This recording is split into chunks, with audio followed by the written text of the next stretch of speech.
கிருபையிலும் ஆண்டவருக்குள்ளான சத்தியத்திலும் தேவனோடு உள்ள ஐக்கியத்திலும் அன்பிலும் சதா நாட்களிலும் நீடித்து வாழ்ந்து ஆண்டவருக்கு மகிமை சேர்க்கும் அனைத்து காரியங்களை செய்து ஒன்றிலும் குறைவில்லாதவர்களாய் நிறைவான நன்மைகளை பெற்று மென்மேலும் தேவனுக்கு சாட்சிகளாய் வாழ ஆண்டவர் உங்கள் யாவரையும் ஆசீர்வதித்து காத்து நடத்துவாராக. ஆமென். ஆசீர்வாதம் சொல்லும்போது ஆமென் வரமாட்டுக்கு எல்லாரும் பாதியில இந்த ஆளை பார்த்து வயசாயிட்டு எங்கடா இருந்தார், எங்க போனாரு அப்படின்னு எங்கேயும் போகல. அல்லேலூயா. ஆண்டுடைய பணிக்காக ஓடிக்கொண்டிருக்கிறோம். கிட்டத்தட்ட எனக்கு நல்ல ஞாபகம் இருக்கு, 12 வருஷம் ஆகிவிட்டது என்று நினைக்கிறேன். ஆலயத்துக்கு வந்து 12 வருஷம் ஆயிடுச்சு. அந்த 12 வருஷத்துக்கு இடையில அநேக காரியங்களை நான் இப்போ வந்திருக்கும் போது கூட சில காரியங்களை கேள்விப்பட்டேன். அது மிகுந்த மன வேதனை அளிக்கிறது. ஒன்றும் பண்ணவும் முடியாது. நம்ம விட்டு இந்த 12 வருஷத்துக்கு முன்னாடி நான் பார்த்து கை கொடுத்து பேசின அந்த நபர்கள், என் மீது அன்போடு கூட அன்பு பாராட்டின அந்த ஆட்கள் நிறைய பேர் இன்னைக்கு இல்லை. நிச்சயமா ஆண்டுடைய சமூகத்துக்கு போகும்போது அவர்களை சந்தித்து அவங்களோட நலம் விசாரிப்பதில் எந்த ஒரு சந்தேகமும் இல்லை.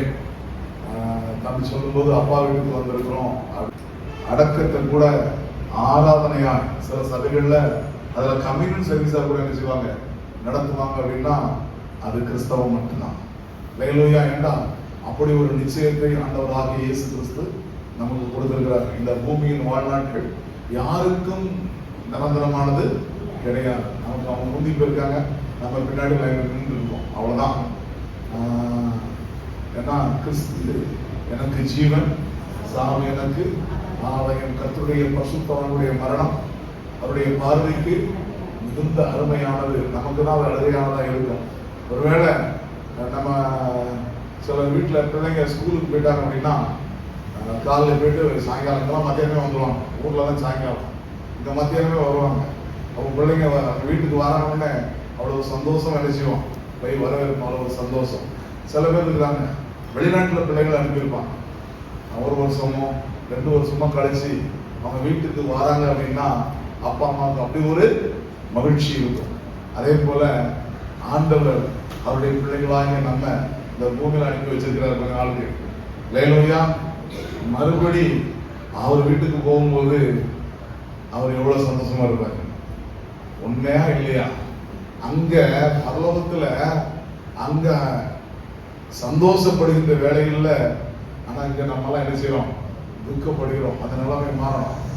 இழப்பு தாங்க முடியாதுதான், அந்த வேதனை எல்லாருக்கும் தாங்க முடியாதுதான். ஆனா அவருக்கு பிரியமானதை சில பூ முட்டா இருக்கும் போதே பறிச்சு வச்சுக்கிட்டு எடுத்துடுவாங்க. சில பூ உறிஞ்ச பொருள் எடுப்பாங்க, சில பூவை விதைக்காக எடுப்பாங்க. ஸோ அது அவர் விருப்பம். அதனால என்னுடைய உறவினர்கள், ஐயா இது வந்து என்னுடைய மாமனார் ஆலை, இங்க இருக்கிற எல்லாருமே எனக்கு உறவினர்கள். நான் திருமணம் புதுசுல எல்லாரும் வீட்டுக்கு நான் விருந்து கூட்டு உபசரிச்சிருக்கிறாங்க.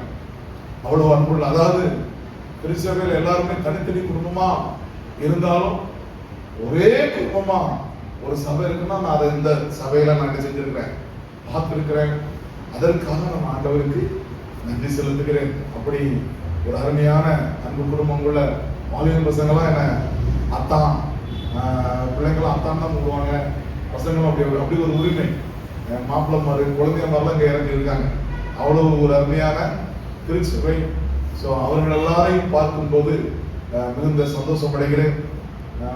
ஸோ அவருடைய நன்மை துக்கத்தில் ஒருவேளை என்னால் கலந்து கொள்ள முடியாவிட்டாலும் அதை கேள்விப்படும்போது அதற்காக ஜெபித்திருக்கிறேன், என்னவும் ஜெபித்துக் கொண்டிருக்கிறேன். என்னுடைய வேலை அப்படி, எனக்கு அந்த கொடுத்திருக்கிற வேலை அப்படி நான் ஓடிக்கொண்டிருக்கிறேன். அல்லேலூயா.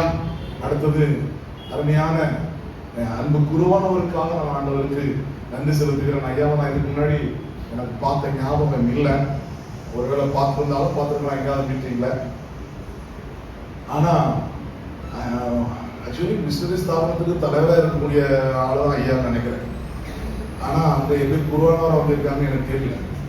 ஏன்னா அவங்க வாயிலிருந்து வரக்கூடிய வார்த்தைகள் எல்லாருமே ஆத்தும ரட்சிப்பு, ஆத்தும ஆதாயம், மிஷனரி பணி எப்படி இருக்கணும்.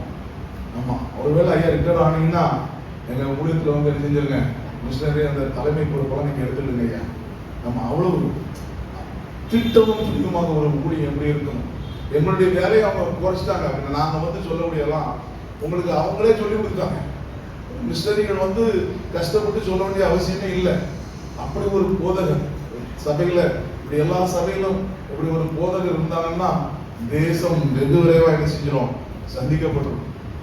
ஆனா நிறைய திருச்சபைகள் அப்படி இருப்பதில்லை. நம்ம இப்ப அதை சொல்ல நான் வரவில்லை.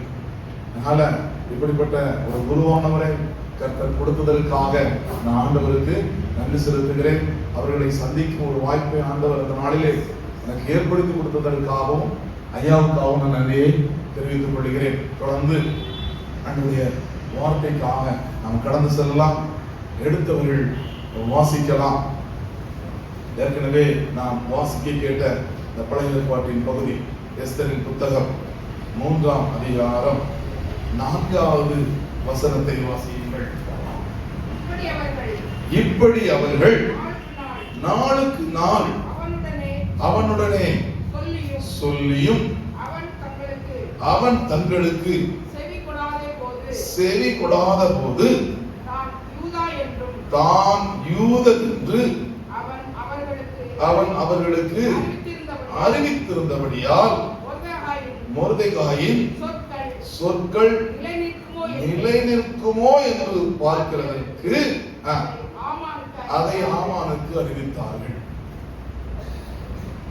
இந்த புத்தகத்துல கர்த்தருங்க வேடு கிடையாதுங்கிறது எல்லாத்துக்கும் தெரியும், சுவாமிங்க வேடு கிடையாதுங்கிறது நமக்கு தெரியும். அப்படி இருந்தும் இந்த புத்தகத்தை ஏன் இங்க வச்சிருக்கிறார் அப்படின்னா 2 வசனத்துக்காக தான். ஹல்லேலூயா. ஆமா, அதுல முதல் ஒரு வசனம் தான் இருக்கு. நான் சொல்லியிருந்தா நான் யூதன் என்று அவர்களுக்கு அறிவித்திருந்தான். அதாவது ஆகாகியனாகிய, உங்க எல்லாத்துக்கும் தெரியும், என்னை விட நல்ல பைபிள் தெரிஞ்சவங்க தான் நீங்க எல்லாரும் இருக்கீங்க, அது எனக்கு நல்லா தெரியும். ஆகாகியனாகிய நாமான் ஸ்தானத்துல உயர்த்தப்படும் போது ராஜா ஒரு சட்டம் போடுறாரு, எல்லாரும் அவனுக்கு என்ன செய்யணும், வணங்கி அவனுக்கு வந்தனம் செலுத்த வேண்டும் என்று சட்டம் போடுறாரு. இப்ப அரண்மனை வாசல்ல இருக்கக்கூடிய எல்லாருமே அவனுக்கு வந்தனம் செலுத்தி அவனை வணங்குகிறார்கள். ஆனா இந்த மொர்தெகாய் மட்டும் என்ன செய்ய மாட்டேங்காப்ல, வணங்க மாட்டேங்காப்ல, வந்தனமும் செலுத்த மாட்டேங்காப்ல. இது அவன் கண்டுக்கிடல, கூட்டத்தோட அவனுக்கு தெரியாது, ஆமானுக்கு தெரியாது. ஆனா நம்ம தான் கும்பிடுறோமே, இவன் கும்பிட மாட்டேங்கானே. எனக்கு நிறைய பேருடைய பிரச்சனையே தான், நான் பாதிக்கப்பட்டுட்டேன், எனக்கு எப்படி ஆயிட்டு, இவங்க மட்டும் எப்படி நல்லா இருக்கு, அப்படிலாம் ஆட்கள் இருக்காங்க, இந்த ஊர்ல இருக்கிறாங்க. அதனால இவங்க மாட்டி விட்டு சொல்லி அவனை கேட்காங்க, நீ ஏன் கும்பிட மாட்டேங்க அப்படின்னு ஒண்ணு ஒரு வார்த்தை சொல்றான், நான் யூதன். ஹல்லேலூயா. யூதன் என்றால் நான் பேர் வைக்கும் போது சொன்னாங்கல்ல, கர்த்தரை துதிப்பவன். அது இன்னும் கொஞ்சம் அழுத்தமா சொல்லணும்னா கர்த்தரை மட்டும் துதிப்பவன். ஹல்லேலூயா. யூதன் அப்படின்னா அந்த கர்த்தரை தவிர வேற யாரையும் கும்பிட மாட்டான், வேற யாருக்கும் வந்தனம் இதெல்லாம் செலுத்தாத பழக்கமே கிடையாது அப்படின்னு அவங்கள்ட்ட சொன்னேன். நீ எப்படிதான் அதுல நிக்கணும் பார்க்கணும் அப்படின்னு சொல்லி அதை டெஸ்ட் பண்ணுவதற்காக, இவன் கர்த்தருக்குள்ள உறுதியா இருக்கிறானா இல்லையா என்று டெஸ்ட் பண்ணுவதற்காக அதை போய் நல்ல ஏற்றுக்கிட்டாங்க, நல்ல ஏற்றுக்கிட்டாங்க. அவன்கிட்ட அவன் இதான் சமயம் அப்படின்னு பார்த்தான். இன்னைக்கும் இந்த பூமியில கிறிஸ்தவர்கள்லாம் இருக்காங்கள, சரி பூமியை விட்டுருவோம், நம்ம தேசத்தை பிடிப்போம். இவங்கெல்லாம் ஞாயிற்றுக்கிழமான ஜெபம், டெய்லி ஜெபம், யார்கிட்டையும் இந்த பிரச்சனைக்கு போக இருக்காங்க. எவ்வளவுதான் தொந்தரவு கொடுத்தாலும் இவங்க என்ன செய்றாங்க, கிறிஸ்துவுக்குள்ளாக உறுதியாய் நிற்கிறாங்களே. காஷ்மீர்ல ஜாவித் அப்படின்னு ஒரு தம்பி எப்படிலாம் நீ ரசிக்கப்பட்டன்னு கேட்டேன். ஏன்னா அந்த தம்பி வந்து ஆன்லைன் பைபிள் ஸ்கூல்ல படிச்சு எங்க கூட தான் படிச்சு அப்படியே அவனை அங்க மிஷனரியாக நியமித்து வச்சிருக்கிறோம். எப்படி நீ ஆண்டவரை ஏற்றுக்கொண்ட அப்படின்னு கேட்டேன். அதுக்கு அவன் சொன்ன பதில், எனக்கு சொந்தக்காரர் ஒருத்தர் வந்து கிறிஸ்தவரா ஆயிட்டாரு, ஆனால் நாங்கள் ஊரில் உள்ளவங்க எல்லாரும் முடிவு பண்ணி அவர் ஊரை விட்டு அடிச்சு விரட்டி அவர் வீட்டை என்ன செஞ்சோம், தீ வச்சு எரிச்சோம். அதுக்கு நான் தான் போய் மும்மரமா நின்று செயல்பட்டேன். கிறிஸ்தவ எப்படி நம்ம இஸ்லாமுக்குள்ள வரலாம் அப்படின்னு சொல்லி தீ வச்சு எரிச்சேன் அப்படின்னு சொன்னேன். சரி, அதுக்கு என்ன நடந்தது? அதுக்கப்புறம் தான் எனக்கு பிரச்சனை. இவ்வளவு எரிச்சோம், அவங்க கிறிஸ்தவத்தை விட்டு எரிச்சல விலகாம இருக்காங்களே. இவ்வளவு பேர் அடிக்கிறோம், இவ்வளவு துன்பப்படுத்துகிறோம், தீ வச்சு வீட்டை எரிச்சாச்சு, ஊரை விட்டு போன வரட்டுறோம், அதுக்கப்புறம் கிறிஸ்தவரா தான் இருக்காரு. அப்படி அந்த கிறிஸ்துவிட்ட என்ன இருக்கு? இதை பார்க்கணும் எனக்கு ஆசை. நான் கேட்டேன். அப்போ ஒருத்தன் சொன்னா, ஆன்லைன்ல பைபிளை டவுன்லோட் பண்ணு, என்ன செய், படி, அதுல இருக்கு கிறிஸ்தவத்தை பத்தி.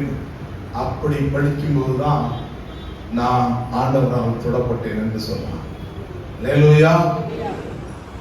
அப்போ இந்த பூமியில எதற்கு நம்ம எதிர்பார்த்துட்டு இருக்காங்கன்னா, எப்படி இவன் உண்மையில நிக்கான்னு பார்ப்போம், எவ்வளவு வேணாலும் தொந்தரவு கொடுப்போம், எவ்வளவு நாளும் பிரச்சனை கொடுப்போம், இவன் ஊர்ல இருந்துட பார்ப்போம், கிறிஸ்தவத்தில் எப்படி. ஆனா இந்நாள் வர உபத்திரவத்தின் வழியாய் ஊடுருவி போன ஒரு கிறிஸ்தவன் கூட பின்வாங்கி போனதா சரித்திரமே இருக்காது. அல்லேலூயா.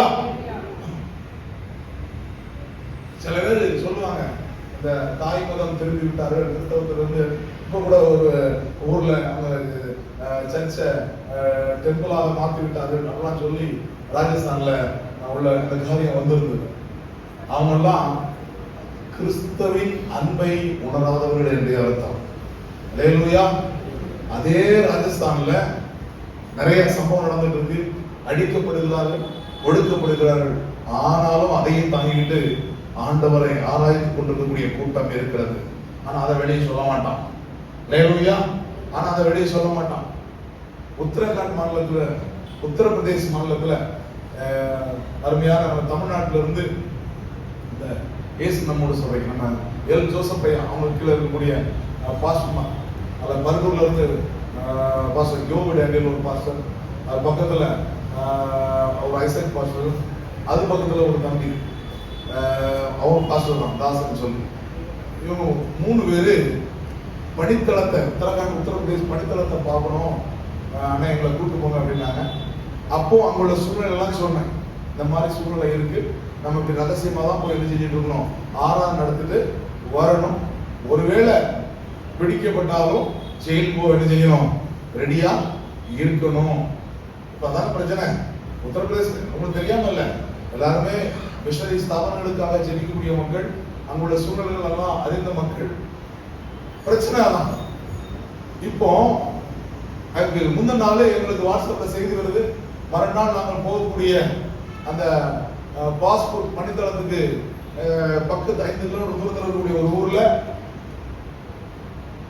ஒரு பாஸ்டர் பிடிச்சு போறாங்க.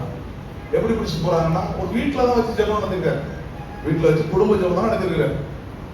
அப்போ வந்து போலீஸோட வந்து அந்த அமைப்பை சேர்ந்தவர்கள், அவங்கெல்லாம் ஒரு கிறிஸ்தவ விரோதிகள் கிடையாது, தேச விரோத அமைப்புகள்.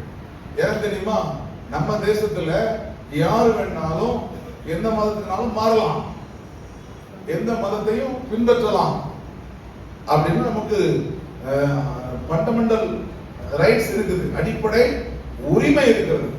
இந்த உரிமைக்கு விரோதமா யார் செயல்பட்டாலும் அவங்க யார் தான், தேச விரோதி தான். நான் அவங்கள ஆர்எஸ்எஸோ பிஜேபியோ பஜ்ரங்கத்தெல்லாம் சொல்ல மாட்டேன், அவங்களாம் தேச விரோதி.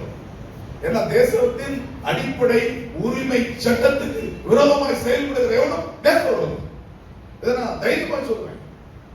தேச விரோத அமைப்புகள் வந்து பிடிக்காங்க.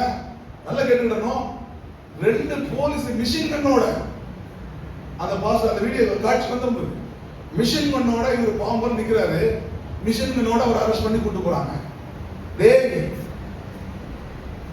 கொலை செய்யறான விட்டுதான், கொள்ளடியோட பிடிக்க மாட்டேன் விட்டுதான், எவ்வளவு கற்பழிப்பு நடந்தது விட்டுதான். நாடு நல்லா இருக்கணும், ஆளுகிற தலைவர்கள் நல்லா இருக்கணும், ஆட்சியாளர் நல்லா இருக்கணும், உட்கார்ந்து ஜெபம் பண்றவங்க மிஷின் கண்ணை வச்சு மிரட்டி கூட்டு போறான். ஸ்தோத்திரம்.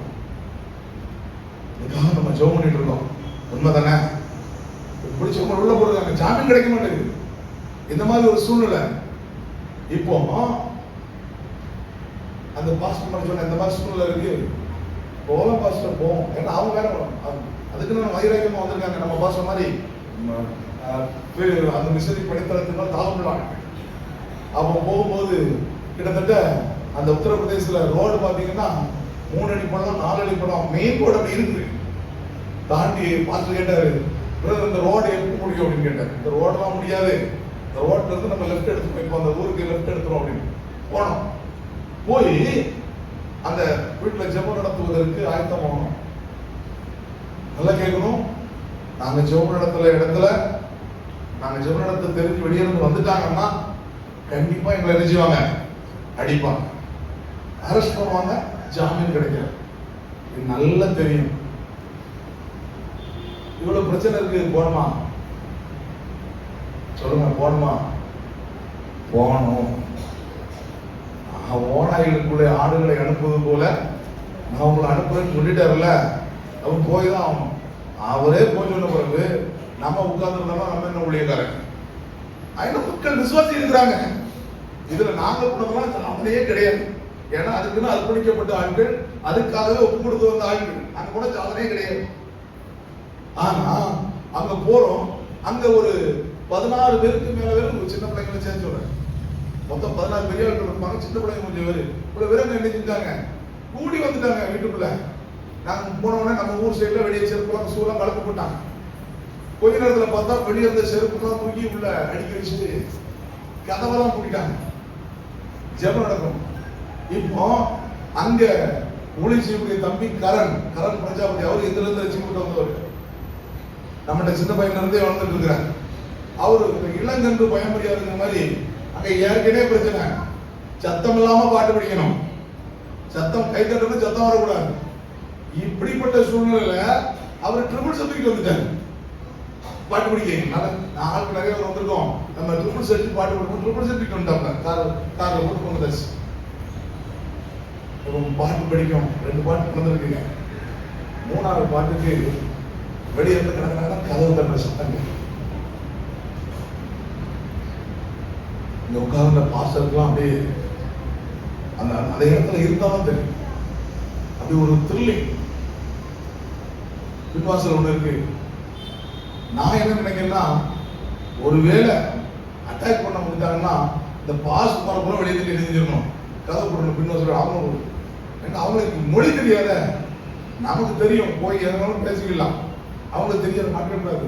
இன்னொரு விஷயம் இருக்கு, அப்படி மணிக்குளத்துக்கு வந்த ஊழியக்காரங்க பிடிச்சு போயிட்டாங்க வெளியே தெரியும், அடுத்த யாரும் எடுத்து வர மாட்டாங்க, ஃபீல்டு வச்சுட்டு வர மாட்டாங்க, அது ஒரு பயம் வேற. அதனால அவங்க இங்க மக்கள் எல்லாருமே கதவு திறக்கவா வேண்டாமான்னு டீ குடிச்சுட்டு இருக்காங்க. அந்த ரோதை கதவு திறக்க போடல, அந்த மாதிரி பேர் வந்து கதவு திறக்க போன மாதிரி ஒரு ஆமா போய் அப்படி கதவு திறந்தாங்க. கடைசியில பார்த்தா வர வேண்டிய விசுவாசி ஒரு ஆளப்போம். அதுக்கு முன்னாடி அவ்வளவு ஒரு மனநிலையும் ஹார்ட் பீட் அடிச்சு அடி இருக்க நானே சொல்றாங்க. அப்ப இப்படிப்பட்ட சூழ்நிலை இருந்தோம், நம்ம ஊழியக்காரங்க, நம்ம அதை தப்பு சொல்லணும். ஆனா அந்த விசுவாசிகளை பாருங்களேன், பிடிக்கப்பட்டால் அடிக்கப்படுவோம், கொல்ல கூட படலாம், அரசு பண்ணி உள்ள கொண்டு போவாங்க. எல்லாம் தெரிஞ்சும் அந்த சூழ்நிலையிலையும் அத்தனை பேர் அங்க கூடி ஆண்டவர் ஆராய்ச்சி வந்தாங்க பாருங்க. அவங்க ஆண்டவர் மேல வச்சிருந்த அந்த அன்பு இருக்கே. ஹல்லேலூயா. அந்த ரோமர் 8ஆம் அதிகாரத்துல அந்த கடைசியில வர அந்த சம்பவங்கள் தான் எனக்கு ஞாபகம் வரும். கிறிஸ்துவின் அன்பை விட்டு நம்மை யாரு முடியும்? அதை அந்த மக்கள்கிட்ட நான் பார்க்கிறேன். அப்பேற்பட்ட ஒரு சூழல், அது ஒரு சைடு இருக்கு. இப்படிலாம் நெருக்கங்கள், கிறிஸ்தவத்துக்கு விரோதமா அடி. அவன் சொல்லியிருக்கான், எல்லாரும் நெஞ்சிடணும், கிறிஸ்தவர்களாம் அழிச்சுட்டு ஒன்லி இந்து ராஜ்யமாக எதை நெஞ்சிடணுமா மாத்தணுமா. இங்க ஒருத்தன் அப்படிதான், மொர்தெக்காய்ங்கிற ஒருத்தன் கும்பிடு போடாதனால மொத்த யூத ஜனங்களை நெஞ்சிடணுமா அழிச்சிடணும். அவனை ஒருத்தனா கூட ஒருவேளை அவன் மூலமா அவன் ரட்சி உடனும் உங்க சாட்சிக்கு ஆண்டவர் அனுபவிச்சிருப்பார். ஆனா நீ மொத்த ஜனத்தை அழிக்கணும்னு முடிவு பண்ணிய, அங்கதான் நீ பண்ண பிரச்சனை. இன்னைக்கு நிறைய பேர் ஏன் இப்ப போன வாரம் மத்திய பிரதேசத்துல முதலமைச்சர் யாரு? மோகன் யாதவ் என்ன சொல்லியிருக்காரு?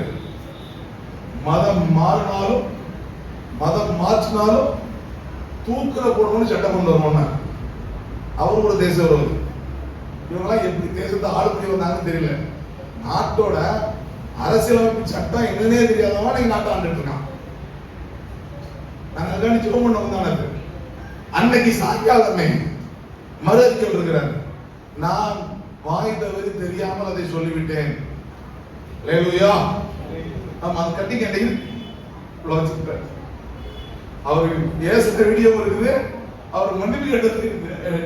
அதனால நான் அதை திரும்ப பெற்றுக் கொள்கிறேன் அந்த வார்த்தை அப்படின்னு சொல்லியிருக்கிறேன். அப்போ தேவன் ஏதோ ஒன்று என்ன செஞ்சிருக்கிறாரு? பயம் காட்டியிருக்கிறார். அல்லேலூயா. அவ்வளவு ஈஸியால ஆண்டுடைய பிள்ளைகளை என்ன செய்ய முடியாது, தொட்டுட்டு பேர முடியாது. இங்க அப்படிதான் எதிரி, அவன் யூத குலத்துக்கு எதிரியே அங்க ஆமான்னு போட்டுருக்கு. மொத்த குலத்தையும் அழிக்கணும்னு முடிவு பண்ணி அதுக்கு ஒரு பிளான் போட்டு நான் இவ்வளவு வெள்ளியை தருவேன்னு சொல்லி ராஜாவை நயம் காட்டி, ராஜா உனக்கு எந்த வெள்ளிலாம் அந்த 11வது வசனத்தை படிங்க. ஆமானை நோக்கி அந்த வெள்ளியை நீ வச்சுக்கப்பா, அந்த ஜனத்துக்கு உன் இஷ்டப்படி செய். இது போதும் இல்ல, இன்னைக்கு நாங்க ஃபுல் மெஜாரிட்டியா வந்துட்டோம். எங்க தேசத்துல என் இஷ்டப்படி செஞ்சு விடுவாங்க. அப்படிதான் நிறைய சட்டத்தை பாஸ் பண்ணிட்டு இருக்காங்க. ஃபுல் மெஜாரிட்டி இஷ்டப்படி நாங்க நடப்போம், செய்வோம். நீ யாரா வேணாலும் இரு. இந்த ஆமானுக்கு என்ன நிலைமை ஏற்பட்டதோ, 12 வருஷத்துக்கு முன்பதாக நம்ம சர்ச்சில் நான் ஒரு பிரசங்கம் பண்ணேன். எத்தனை பேருக்கு ஞாபகம் இருக்கு?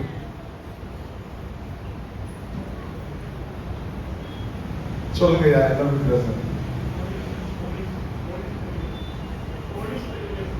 போலீஸா? இல்ல இல்ல, கைதட்டுங்க, அண்ணனுக்கு கைதட்டுங்க. அல்லேலூயா. சிறிய விதைக்கிறவன், பெரிய விதைக்கிறவன், காற்றை விதைக்கிறவன், எப்படி கையளவு விதைக்கும் மையளவு விதைக்கிறோட பேசுறேன். இன்னைக்கு அதுதான் இன்னைக்கு பாடலா என்ன செஞ்சாங்க, தாய்மாரு பாடுனாங்க, ஐயாவும் சொன்னாங்க. அறுவடைன்னு ஒன்று உண்டு, அது நமக்கு மட்டும் இல்ல அவனுக்கும். அல்லேலூயா. அவன் எதை விதைக்கிறானோ அதை என்ன செய்யணும், அவனும் இருக்கணும். அது எப்படி இருக்கணும்? கொஞ்சமா விதைச்சா நிறைய காற்ற விதைப்பான், சூறக்காற்ற அறுப்பான், கண்ட்ரோல் பண்ண முடியாது, தாங்க முடியாது. நீ தேவ ஜனத்துக்கு விரோதமா நீ செயல்பட்டு இருக்க, எல்லாம் விதைச்சிட்டு இருக்க. அறுக்கும் போது அப்படி அல்லோல விடுவ, அதில் நாங்க ஒண்ணுமே பண்ண முடியாது. என்ன, நீ விதைச்சது நீதான் அறுக்கணும், வேற வழி கிடையாது. தெரியாம செஞ்சுட்டு இருக்காங்க. சரியா? அதே மாதிரி நம்ம விதைக்கிறோம். நிச்சயமா நாம என்ன செய்வோம், தேசத்துல ஒரு பெரிய அந்த அறுவடை அவன் பண்ணும்போது அவர்கள் எல்லாம் அறுத்துக்க நினைச்சுவோம், அள்ளி தேவனுடைய சமூகத்துல குதித்து விடுவோம். அல்லேலூயா. அல்லேலூயா. இப்போ இந்த நிறைய ஊழியர்கள் உத்தரப்பிரதேசத்துல ஜெயில தூக்கி போட்டிருக்காங்கல்ல, நான் அதுக்கெல்லாம் ரொம்ப சந்தோஷப்படுவேன். என்னடா இப்படி சொல்றாருன்னு நினைக்கிறீங்களா? இப்போ ஜெயில இருக்க ஆனா யாருன்னு நினைப்பீங்க? ஜெயில யாருக்குன்னா உள்ளே இருக்காங்கல்ல, அவன் யாரு? உலகாரன், கொள்ளக்காரன், யாரு பேச்சுக்கு அடங்க மாட்டான், போலீஸ் ஸ்டேஷனுக்கு அடங்க மாட்டான், கோர்ட்டு சொல்றது அடங்க மாட்டான். வேற வழியே நம்ம தூக்கி என்ன செஞ்சிருக்கோம், ஜெயில போட்டிருக்கோம். நான் ஒரு காலத்துல அப்படிதான் இருந்தேன். அல்லேலூயா. எங்க ஊர்ல எனக்கு பேர் என்ன பேரு? அடங்காதவன், திமிரு பிடிச்சவன் தான் பேர். ஏன்னா நான் பாம்பேல வேலை செஞ்சேன்னா ஊருக்கு போகும்போது யாராவது கேட்பாங்க, தம்பி உனக்கு எவ்வளவு நல்லா இருக்கியா? அதான் கேட்டா நல்லபடியா பதில் சொல்லுவேன். உனக்கு எவ்வளவு சம்பளம்னு கேட்டா அடுத்த வார்த்தை என்ன சொல்ல தெரியுமா? ஏன் குறைச்சு கொடுத்தா நீ கூட்டி தர போறியா? எப்படி இருக்கு? நம்மளாம் இப்படி பேச மாட்டீங்களா? நல்லாங்க நீங்க இப்படிலாம் பேச மாட்டீங்க, நான் இப்படி பேசுறேன். அதையும் நீங்க வேற ஏதாவது கேட்டா, நீ எனக்கு வேற ஏதாவது சொந்தத்துல பொண்ணு கட்டி கொடுக்க முடியா? எதுக்கு கேட்கலாம் அப்படின்னு கேட்பேன். இப்படி கேட்டு அதனால எனக்கு வீட்டுல எங்க அப்பா திட்டுவாங்க, அப்படி பேசாத அவன் சொல்ல கேட்ட சொல்லல, அதுக்கே நீ அப்படி பேசுற அப்படின்னா அவன் எது அதான் கேட்கான், நல்லா இருக்கியான்னு கேட்கறது ஓட வேண்டியதானே. இப்படி நான் பேசுவேன், எதுக்கு நான் கேட்க. அப்பா அம்மா சின்ன பிள்ளைல இருந்து என் போலீஸ் ஸ்டேஷன் கூப்பிட்டு வச்சு கையெழுத்து வாங்குவாங்க. ஐயா சேர்மாதேவி போலீஸ் ஸ்டேஷன் என் மேல 17 வழக்கு இருந்தது. எல்லாமே ஆண்டவருக்குள்ள வழக்கு பேரெல்லாம் கேட்டீங்கன்னா சிரிப்பா இருக்கும். இவன் வந்து ஊரை 2 ஆக்கிட்டான். இவன் வந்த பிறகு எங்க ஊர்ல மதக்கலவரை வந்து விட்டது. கொட்டடிச்சு ஜோம்னா மாடு கலையிட்டப்பெல்லாம் கேஸ் இருக்காங்க. அதோட ஒரு பெரிய சிரிக்கக்கூடிய கேஸ் எடுத்து இருக்கலாம். இவன் ஜெபம் பண்றாங்க கோயில்ல சாமியான பண்ணுங்கிற ஒரு கேஸ். நான் விளையாட்டுக்கு சொல்லுவேன், அதுக்கெல்லாம் கொண்டு போய் அவங்க ஒண்ணும் பண்ண முடியாது, எழுதிக்காங்க. அதை அவங்களே எழுதிடுவாங்க. இந்த மாதிரி நான் எந்த ஒரு பிரச்சனையும் பண்ண மாட்டேன், இனிமேல் நான் கூட்டு படிச்சு பாட்டு படிக்க மாட்டேன், நான் ஜெபம் நடத்த மாட்டேன் அப்படி எல்லாம் எழுதி, இதனால ஊர் வந்து கஷ்டப்படுது, மக்கள் கஷ்டமா இருக்கு, அதனால நான் இதெல்லாம் செய்ய மாட்டேன்னு சொல்லி கையெழுத்து போடு. எனக்கு சிரிப்பா வரும். அந்த ஏற்றம் கணேசன் ஒரு ஏற்றையா இருந்தாரு. எத்தனை தடவை எழுதுனாத கை வலிக்கல அடிப்பார், கையெழுத்து போட அப்படின்னாரு. கையெழுத்து போட சிரிப்பேன். எதுக்குல சிரிக்கணும்? சின்ன பிள்ளைல இருந்து எங்க அப்பா அம்மா நல்ல படிப்பா, சண்டை போடக்கூடாது, யாரையும் யாரையும் அடிக்கூடாதுன்னு சொல்லிட்டு இருந்தாங்க. இந்த நாள் வரை நான் அதை கேட்கல.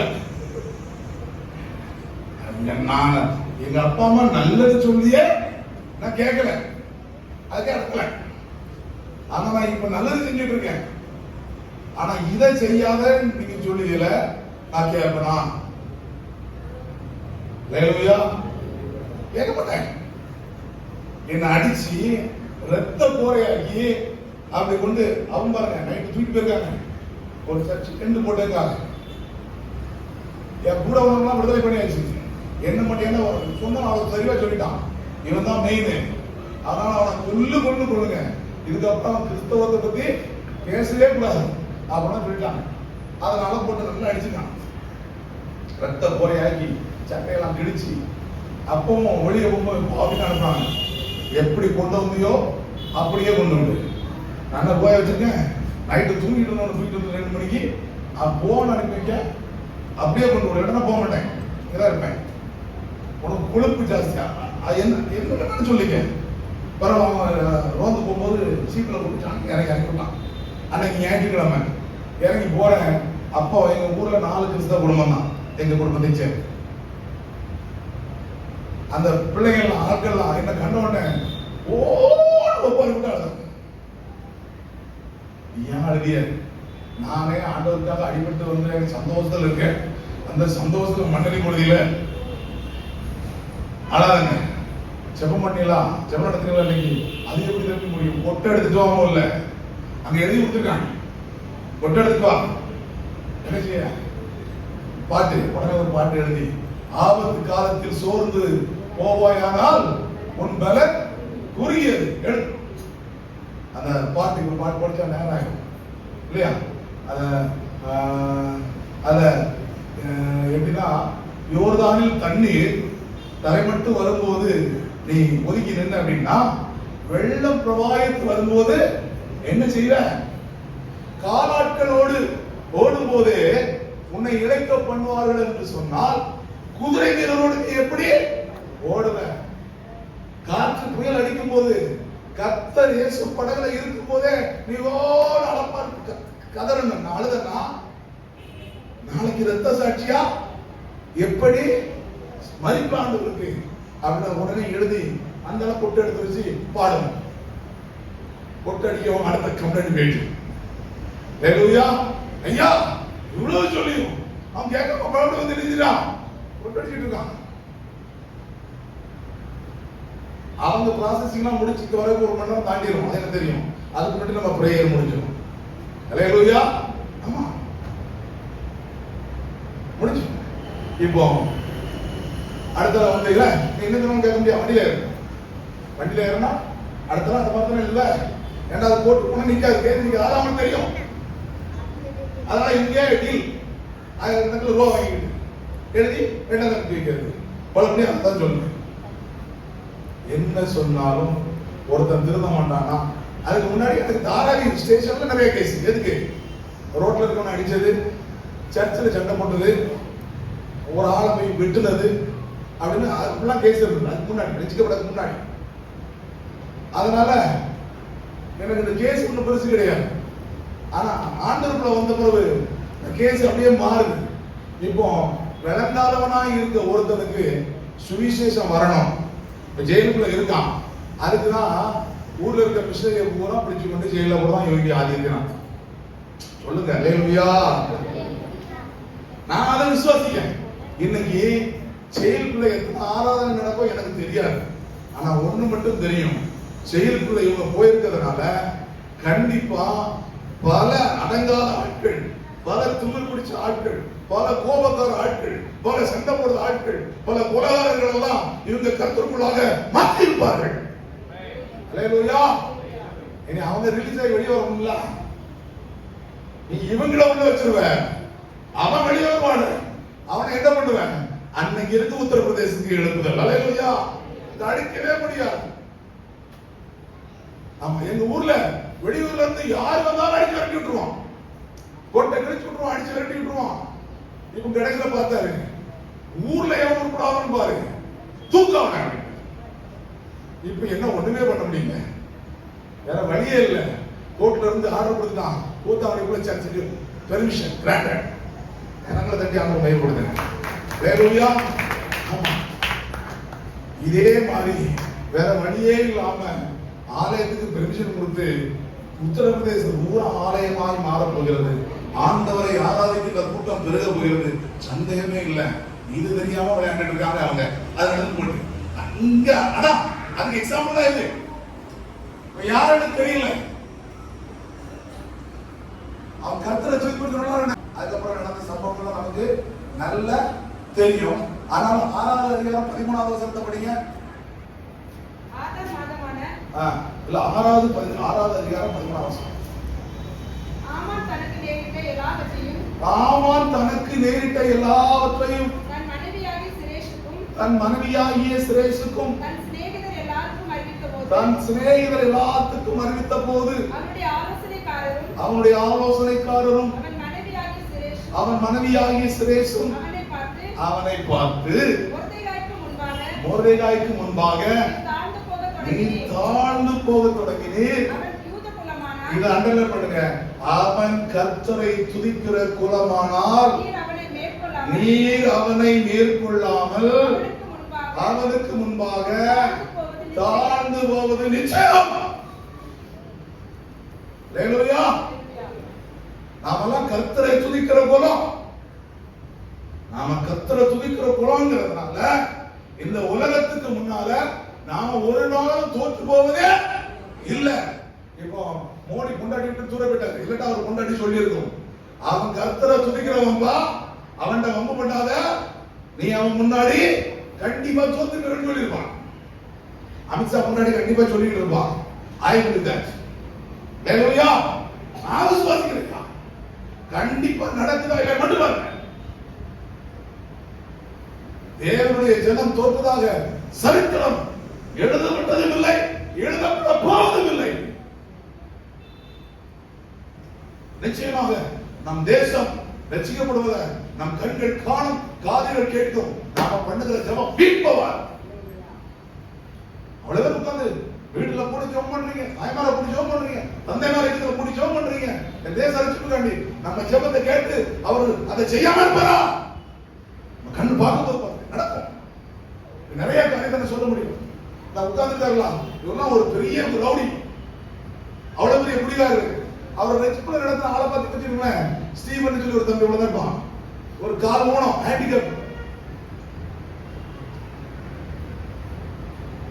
என்ன அவரு தலைவீனரா இருக்கலாம், ஆனா அவருக்குள்ள இருந்தவர் அல்லேலூயா சர்வ வல்லமை உள்ளவர். அல்லேலூயா. ஆமா, அவர் பிராமின், இன்னும் அவருடைய மனைவி ரட்சிப்புல வரல, ஆனா இவர் மூலமா அவர் சந்திக்கப்பட்டார். அவர் ரட்சிக்கப்பட்டும் அவர் காலேஜ்ல வேலை செஞ்சுட்டு இருந்தார், டீச்சரா இருந்தார். அங்க பல ஆயிரம் சம்பளம் வாங்கிட்டு இருந்தாரு. அதை விட்டு சில ஆயிரம் சம்பளத்துக்கு இப்ப ஊழியத்துல இருந்து 2 மாசம் தான் ஊழியத்தை செஞ்சுட்டு இருக்காங்க. அல்லேலூயா. மாற்றம் வரும். கர்த்தர் கொண்டு வருவார். தேவனுடைய அன்பு அவர் எவ்வளவு உணர்வா செயல்படுறார் அவருடைய சாட்சிகள் தெரியும். அப்படியே மாற்றி அனுப்புவார். இங்க நம்ம பிளான் போடுறோம், எல்லாத்தையும் அழிச்சிடணும். அதுல மெயின் டிக்கெட் இருக்குல்ல மொர்தெக்காய். இந்த எஸ்தர் புத்தகத்துல நல்லா படிச்சு பாருங்களேன். எஸ்தர் புத்தகத்துல அதிகமா யாருடைய காரியம் முக்கியமா இருக்கும்? எஸ்தரை கொண்டு வந்தது யாரு? மொர்தெக்காய். எஸ்தரை வளர்த்தது, எஸ்தரை ராஜாத்தி ஆக்குனது, எல்லா பங்கு யாருக்குதான் இருக்கும்? இவருக்குதான் இருக்கும். அதே எஸ்தர்ட்ட போய் இந்த காலத்துல நீ மௌனமா இருந்தா யூதருக்கு ரட்சிப்பு சகாயமோ திட்டி அதான் அவளை ஜெபம் பண்ண வச்சதும் இவர்தான். அப்புறம் எஸ்தர் ராஜாத்தி சொல்லிவிட்ட அப்புறம் சொன்னபடியே கேட்டு இவங்களும் தான் ஜெபம் பண்றாங்க. மொத்த ஹீரோ இவர்தான் இருப்பாரு. எஸ்தரை கொண்டு வந்ததுல இருந்து அங்க அரண்மனையில அந்த ஆமான் இவரை வந்தனம் சொல்லி கூட்டு போற வரை எல்லா ஹீரோஸும் இருந்தா இருக்கும். ஆனா புத்தகத்துக்கு பேர் மட்டும் இருக்குது எஸ்தர்.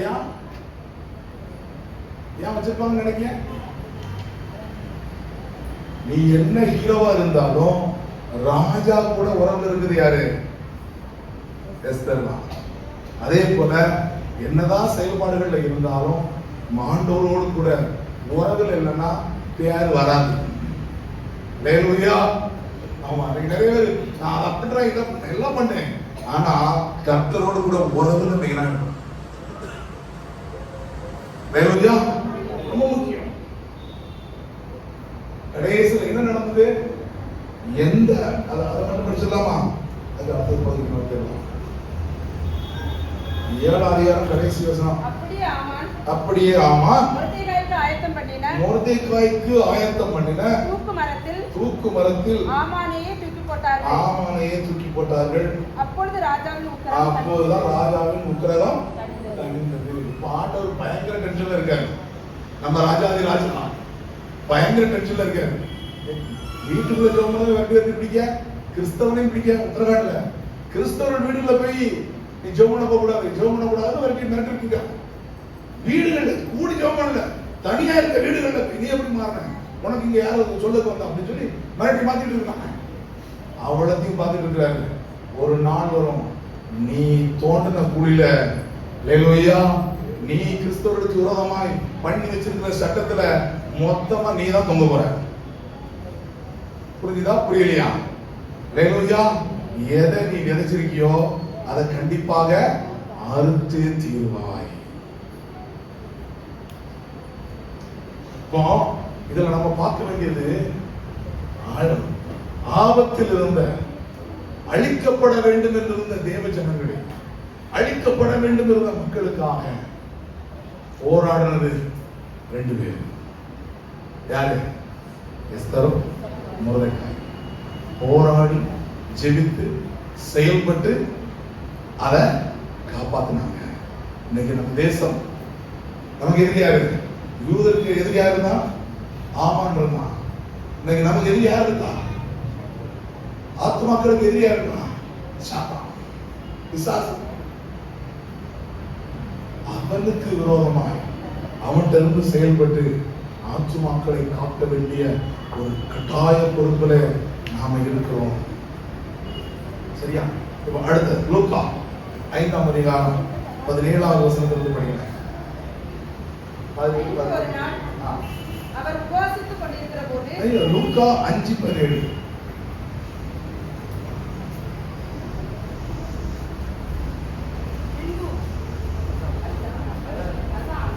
படி. ஒரு நாள் அவர் உபதேசித்துக் கொண்டிருக்கிற போது கலிலேயா யூதேயா நாடுகளில் உள்ள அவர் உபதேசித்துக் கொண்டிருக்கும் போது அவங்க உபவாசித்துக் கொண்டிருக்க உபதேசம் பண்ணிட்டு இருக்கிறாரா? கலிலேயா யூதேயா நாடுகளில் உள்ள சகல கிராமங்களிலும் எருசலேம் நகரத்திலும் இருந்து வந்த பரிசேயரும் நியாய சாஸ்திரிகளும் உட்கார்ந்திருந்தார்கள். அப்பொழுது பிணியாளிகளை குணமாக்கத்தக்கதாக கர்த்தருடைய வல்லமை வெளிப்பட்டது. அப்பொழுது சில மனுஷர் திமிர்வாதக்காரனை ஒருவனை படுக்கையோட எடுத்துக்கொண்டு வந்து அவனை உள்ளே கொண்டு போகவும் இயேசுவுக்கு முன்பாக வைக்கவும் வழி இருக்கான்னு சொல்லி பிளான் போட்டு பார்க்காங்க, கிடைக்கல. அப்படிதானே? இந்த சம்பவம் எல்லாம் தெரிஞ்ச சம்பவம் தான். ஒரு திமிர்வாதக்காரன் இருக்கிறான், படுத்த படுக்கையோட இருக்கிறான். இங்க இயேசுட வல்லமை புறப்படுது, எல்லாரும் சோமத்திரத்துல வல்லமை கிளம்பி போகுது. இப்போ இவங்க பாக்குறாங்க, அந்த சில மனுஷர் பாக்குறாங்க. அந்த சில மனுஷர் யாரா இருக்குன்னா அவனுடைய நண்பர்களாக இருப்பார்கள். இல்லையா? நண்பர்கள் சம்பாதிச்சா இப்படி 4 பேரை சம்பாதிக்கணும். ஆமா, நமக்கு ஒரு பிரச்சனைனா விட்டு போடக்கூடிய நண்பர்களை என்ன செய்யக்கூடாது, சம்பாதிக்கவே கூடாது. இப்படி 4 பேர் சம்பாதிக்கணும். அவன் படுத்த படுக்கையா இருக்கான், அவனுக்கு இவனுக்கு 1000 பிரச்சனை இருக்கும், இவனுக்கு 1000 தேவை இருக்கும்.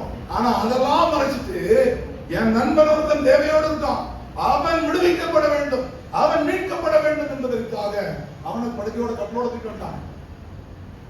தூக்கிட்டு வந்து இயேசுட்ட போய் வச்சா விடுதலை ஆயிரும்.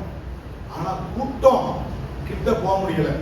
இன்னைக்கு நிறைய பேரு ஜெபத்துக்கு வரதுக்கு கூட சாக்கு போக்கு சொல்லுவாங்க. ஆட்டோ கிடைக்கல, பஸ் கிடைக்கல, அப்படி ஆயிட்டு நிறைய சாக்கு போக்கு சொல்லுவாங்க. இந்த சாக்கு போக்கு சொல்லுகிறவர் மேல் கர்த்தர் பிரியமாகிறார். பிரியமானவர்களே, ஆமா.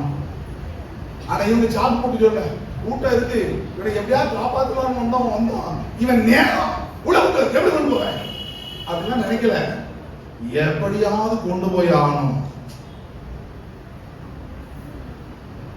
ஆண்டவர் அப்படிப்பட்ட ஆண்டவர் தான் இப்ப தூக்கி வச்சுட்டு இருக்காரு. உடைய ஊழியத்துக்கு வந்து தலைமுறையெல்லாம் பார்த்தீங்கன்னா கூட்டம் இருக்கிற கூட எல்லாம் கிடையாது,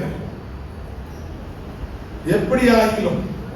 ஆமா, எங்க ஊழியர்ல கேட்பேன், இல்லை உன்னை பிடிச்சிட்டு போயிட்டா என்ன தெரியும் அப்படின்னா, ஆமா ஜெயில சேர்க்க வேண்டியதானே அப்படிமா. பிடிச்சிட்டு போறது வந்து பயம் கிடையாது, அங்க போய் ஜெயில செஞ்சிருவோம், சர்ச் ஆக்கிடுவோம். இப்படிப்பட்ட ஆட்களை பிடிச்சிட்டு போனா யாருக்கு நட்டோம்? பிடிச்சிட்டு போறவங்க தான் நட்டோம். ரயில்வையா சந்தோஷம். என்ன பிடிச்சிட்டு போகும்போது அதையே தான் சொன்னேன். என்ன லாக்கப்புல கொண்டு போட்டாங்க. அப்போ நான் எனக்கு ஒரு வாஞ்சேன், இந்த பவுலும் சீலாவும் சோம் பண்ணாங்கல்ல, அப்ப என்ன செஞ்சது? அசைக்குதுல்ல, அது மாதிரி அசையுமே. அப்ப நம்மளும் முழங்கள் போட்டு ஜோம் பண்ணுவோம் அப்படின்னு சொல்லி சத்தமா பாட்டு பிடிச்சி ஜோம் பண்ண வந்தேன். நைட் பிடிச்சி வந்துருக்காங்க, அதிகாலையில செஞ்சு என்ன மட்டும் லாக்கப்ல போட்டான். என் கூட வந்து 2 பேர் விட்டாங்க, அவன் வழியே உட்காந்துருக்காங்க. என்ன லாக்கப்ல அடிச்சாச்சு. இப்போ நான் முழங்கால் போடுறேன், செயல் ஆடும் பார்த்தா எனக்கு பின்னாடி லட்டி வச்சு அடிச்சு இருக்காங்க. இங்க ஜோம் பண்ண கூடாது அப்படின்னு வெளியே வீட்டுக்கு போய் ஜோம் பண்ணிட்டு வரேன். சார் அவன் என்ன இன்ஸ்பெக்டர் கேட்கிறேன், இன்ஸ்பெக்டர் செத்ததெல்லாம் பரிதாபமா இருக்க கூடாது, அதுதான் விஷயம். என்ன செய்யலாம் ஜோம் பண்ண சார், அவன் எங்க வைக்காத, நாளைக்கு காலையில் பாளையங்கோட்டைக்கு இருக்குது, அவன் எங்க வைக்காத, அவன் சரிப்பட்டு வர மாட்டான். சொன்ன பேச்சு பாளையங்கோட்டைக்கு இருக்குது. அடுத்த வார்த்தை எப்ப சார் அனுப்புவீங்க?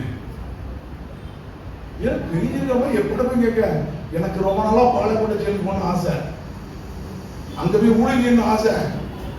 அவன் என்ன சொல்லுதான் அங்கிருந்து சத்தம், சார் எப்ப அனுப்புவீங்கன்னு கேட்க. எதுக்கா? அவன் அங்க போய் ஊழிய போறான், இல்ல அங்க அனுப்பிடாத ஜெயிலுக்கு எடுத்துவான். எப்படிப்பட்ட ஆட்கள் ஆண்டவர் எடுத்து வச்சுக்காரு பார்த்தீங்களா? இப்படிதான் கண்ட்ரோலே பண்ண முடியாது. இந்த ஆட்கள் எல்லாம் நான் அப்ப நடந்தேன் நண்பர் சொல்லும் போது, ஓஹோ இப்படி ஆட்களா இப்ப புறா எடுத்து வச்சிருக்கிறேன். இப்போ இவங்கள ஒண்ணும் முடியல, யோசிக்க ஓட்ட பிரச்சனை. எப்படியாவது கொண்டு வரணும். நம்ம சொல்லலாம், என்ன நடந்தாலும் நன்றி ஐயா, யார் கைவிட்டாலும் நன்றி ஐயா, நன்றி நன்றி இடைவிடா நன்றி உமக்குத்தானே, இணையில்லா தேவன் உமக்குத்தானே. என்ன நடந்தாலும் சரி நன்றி தான். அடிச்சாலும் நன்றி, கஷ்டப்பட்டாலும் நன்றி, எவ்வளவு இழப்பு வந்தாலும் நன்றி, ஆள வச்சு நம்மளை சாவடிக்கு நம்ம நினைச்ச ஆண்டவரே உமக்கு நன்றி தான். விசுவாசம் நடிக்கிட்டு இருக்க அவங்க எல்லாம் பார்த்து நம்மளை பார்த்து நடக்கும் பார்க்கலாம், வழி இல்லை. என்ன செய்ய யோசிக்கலாம், நல்ல திறகாரதமா இருக்குன்னு நினைக்கிறேன். திருச்சியில் போட்டேன் இவ்வளவு வீட்டுக்காரங்க தப்பு வாங்குறத கவலை கிடையாது, நட்டம் அவங்க கவலை கிடையாது. என்ன நட்டானாலும் பரவாயில்ல, வீட்டுக்காரன் சத்தம் போட்டாலும் பரவாயில்ல, அந்த ஆத்துமா மீட்கப்பட வேண்டும். ஹல்லேலூயா. அந்த ஆத்துமா மீட்கப்பட வேண்டும். கரெக்டா? இப்ப இவனை பத்திரம் ஆண்டவர் ஒண்ணுமே கேட்கல. எல்லாத்தையும் கேட்பாரு, நீ சுத்தமாக விரும்புறியா, நீ விடுதலையாக விரும்புறியான்னு கேட்பாரு. இவனை பார்த்து அதெல்லாம் கேட்கல. திடீர்னு ஒரு கட்டு கீழே இறங்குது, வேலை பார்க்காரு, மோட்டை பிரிச்சுட்டான். அவர்கள் விசுவாசத்தை பார்த்து. ஹல்லேலூயா. இன்னைக்கு நான் நினைக்க சில இடங்கள்லாம் மிஷனரிகள் போறது முன்னாடி அற்புதம் நடந்துரும். எப்படா இது நடக்குன்னு பார்த்தா ஓட்ட பிரிச்சு இறக்கிருக்காங்க. புரியல உங்களுக்கு? நீங்க பண்ண ஜெபம் அங்க அற்புதத்தை நடத்திட்டு இருக்கு. ஹல்லேலூயா. புரியல உங்களுக்கு? நம்முடைய விசுவாசத்தை பார்த்து அங்க அவன் மீட்கப்பட்டு இருக்கான். அதான் உண்மை. இவனுடைய விசுவாசத்தை பார்த்து உன் பாவம் மன்னிக்கப்பட்டது. படிக்க வீட்டுக்கு போ. எப்படியாகிலும் அந்த ஆத்துமா மீட்கப்பட வேண்டும் நின்னாங்க பாருங்க. அங்கேயாவது எஸ்தர் முருதைக்காய்ங்க பேர் வந்தது, இவங்க பேரே இல்லை. என் பேர் வரட்டாலும் பரவாயில்ல, எனக்கு ஆத்துமா மீட்கப்படணும் ஆசையா இருக்கு. ஹல்லேலூயா. உண்மையிலே உங்க பேர்லாம் இங்கதான் வராது. ஹல்லேலூயா. அங்க இருக்கும். எங்க இருக்கும்? பரலோகத்துல இருக்கும். சுவிசேஷ விஷயத்தில் என்னோடு கூட மிகவும் பிரயாசப்பட்டார்கள். அவருடைய நாமங்கள் எங்க இருக்குது? ஜீவ புத்தகத்தில் இருக்குது. அங்க இருக்கும். இங்க வேணா அந்த பாஸ்டர் பேர் இருக்கும், அந்த ஊழியத்தோட பேர் இருக்கும். அங்க அதற்காக பிரயாசப்பட்டு ஜெபித்த கொடுத்த அவனுடைய பேர் நிச்சயமாக இருக்கும்.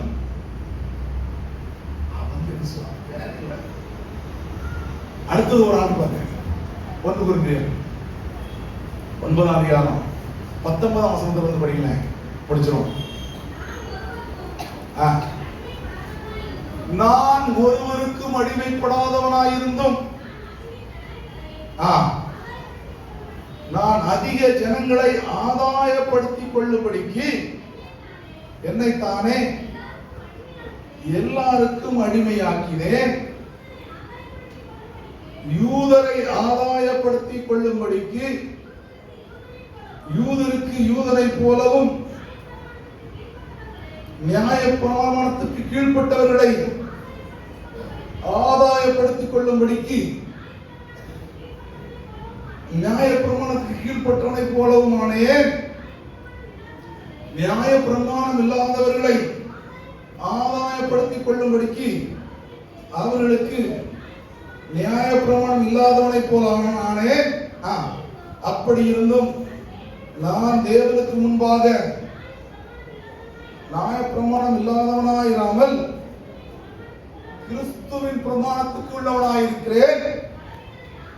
பலவீனரை ஆதாயப்படுத்தும்படிக்கு பலவீனருக்கு பலவீனனை போலானேன்.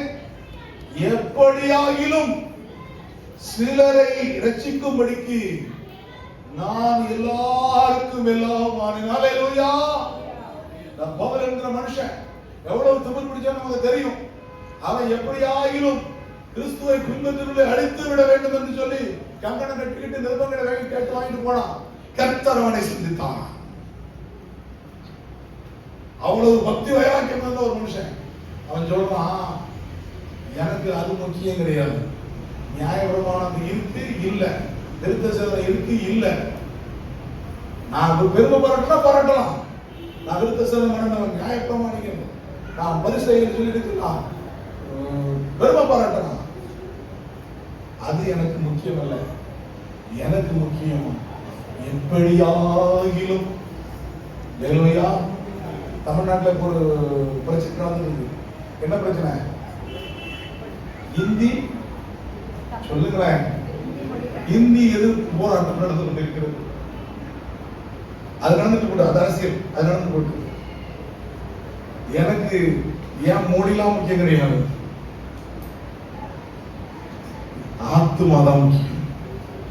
ஹல்லேலூயா. ஹிந்தி தெரிஞ்சவனுக்காக நான் ஹிந்தி கற்கவும், பஞ்சாபி தெரிஞ்சவனுக்காக நான் பஞ்சாபி கற்கவும், கடுவல் தெரிஞ்சவனுக்காக நான் கடுவலை கற்கவும், குமாவனி தெரிஞ்சவனுக்காக நான் குமாவனி கற்கவும், கத்தி தெரிஞ்சவனுக்காக நான் கத்தி கற்கவும், காஷ்மீரி மலைக்கு ஒரு லாங்குவேஜ் பேசலாம் அதை கற்றுக்கொள்ளவும், எப்படியாக அவர் ரசிக்கப்படணும் ஐயா, எப்படியாகிலும் சிலரை ஆதாயப்படுத்திக் கொள்ள முடியும். நான் எல்லாருக்காகவும் எல்லாருமாகிறேன். எனக்கு தேவை ஒன்றுதான், எப்படியாகிலும் ரசிக்கப்படும், எப்படியாகிலும் அழிந்து போய் கொண்டிருக்கக்கூடிய ஆத்து மக்கள் காப்பாற்றப்பட வேண்டும். அதற்காக அவர்களை காப்பாற்றுவதற்காக ஒருவேளை குழிக்குள்ள இறங்கணும்னா குழி இறங்கிடுவேன். டென்ட் வேலை செய்கிறவனை காப்பாற்றுவதற்காக நான் டென்ட் வேலை செய்கிறவனா மாறிவிடுவேன். எப்படியாவது ஆத்துமாவா இருந்தேன். அதுக்காக நான் எல்லாருக்கும் எல்லாமும் ஆனேன். எவ்வளவு பெரிய கிரேஸ் என்ன இந்த உணர்ந்திருக்கிறான். சுவிசேஷத்தை அறிவிப்பது நம்மில் விழுந்த கடமை. அதை நான் எப்படியாவது அறிவிக்கணும். ஐயா போல சொல்லும் போதே சொன்னாங்க, அதான் எனக்கு வேலை ஈஸியா ஒண்ணு போ இல்ல என்ன செய்ய போக வச்சு ஏதாவது ஒண்ணு வேலை நடக்கணும். எப்படியாவது அந்த மக்கள் ரசிக்கப்படும், எப்படியாவது ஆண்டவரை தெரியாத மக்கள் ஆண்டவரை அறிந்து கொள்ள வேண்டும். அதுக்கு நான் செயல்பட்டே தீர வேண்டும். எல்லாம் ரெடியா இருக்கா? நான் உண்மையிலே அதுக்கு நீ செயல்பட்டு தான் இருக்கீங்க. ஒருவேளை இன்னும் நான் செயல்படுவதற்கு தீவிரமாகிறேன் என்று சொன்னார். எழுந்து நிற்கலாம். ஜெபம். ஜீசஸ் ஹல்லேலூயா.